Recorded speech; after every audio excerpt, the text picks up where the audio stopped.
ایک سوال ہے جو بہت اہم سوال ہے، وہ یہ ہے کیا نظمائے مدارس اسلامیہ اپنے مدرسین کو ان کی ماہانہ تنخواہ قمری تاریخ کے اعتبار سے دیں یا شمسی تاریخ کے اعتبار سے دیں، اور مدرسے کے تمام مالیات کا حساب کس تاریخ کے اعتبار سے رکھیں؟ نیز مسلمانوں کے لیے اس تعلق سے کیا حکم ہے؟ تو اس کا جواب یہ ہے، ہم سب کو معلوم ہونا چاہیے کہ شریعت اسلام میں قمری تاریخ معتبر مانا گیا ہے اور مسلمانوں کا شعار بھی ہے، جس کو قرآن نے بھی بیان کیا ہے اور حدیث میں بھی ہے۔ چنانچہ قرآن کریم کی سب سے پہلی سورت سورہ بقرہ آیت نمبر 189 میں اللہ تعالیٰ ارشاد فرماتے ہیں، قال اللہ تبارک و تعالی یسألونک عن الأہلہ قل ہی مواقیت للناس والحج۔ اس کا ترجمہ یہ ہے کہ اے نبی فرما دیجئے، جو لوگ آپ سے نئے چاند کے سلسلے میں پوچھتے ہیں تو ان سے آپ فرمائیے کہ ان کے اوقات مقرر ہے لوگوں کے واسطے اور حج کے واسطے۔ تو اب دیکھیے یہاں پر قرآن میں جو لفظ استعمال ہوا ہے یعنی لفظ مواقیت، تو اس سے واضح اشارہ ملتا ہے کہ آیت میں لفظ مواقیت سے مراد تاریخ قمری مراد ہے اور وقت مراد ہے، جس کو مفسرین نے بیان کیا ہے۔ تو اب اس سے معلوم ہوا کہ شریعت اسلام میں چاند کی تاریخ معتبر ہے،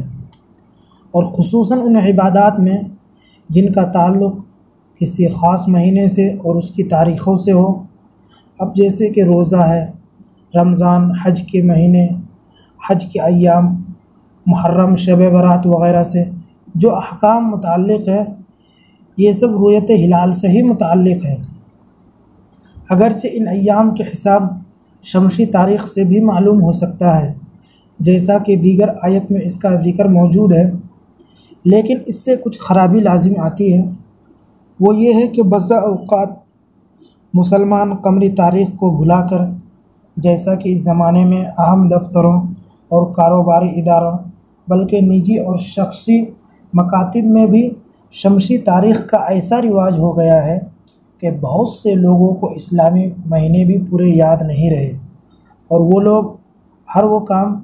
فقط شمسی تاریخ کے حساب سے کرتے رہتے ہیں، جس سے دو خرابی لازم آتی ہے۔ ایک مذہبی عبادات میں جیسے روزہ ہے، رمضان، حج کے ایام وغیرہ وغیرہ،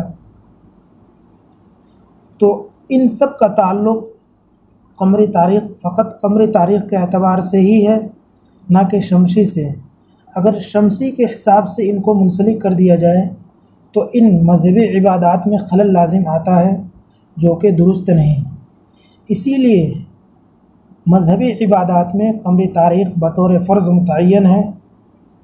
اور رہی بات عام معاملات یعنی تجارت وغیرہ میں، تو شریعت اسلام نے اسی قمری تاریخ کو پسند کیا ہے جو عبادت اسلامی کا ذریعہ ہے۔ اور دوسری خرابی یہ ہے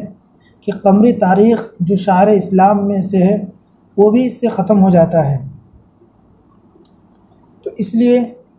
سب کو قمری تاریخ کے حساب سے کام کرنا چاہیے، اگرچہ شمسی تاریخ بھی ناجائز نہیں ہے،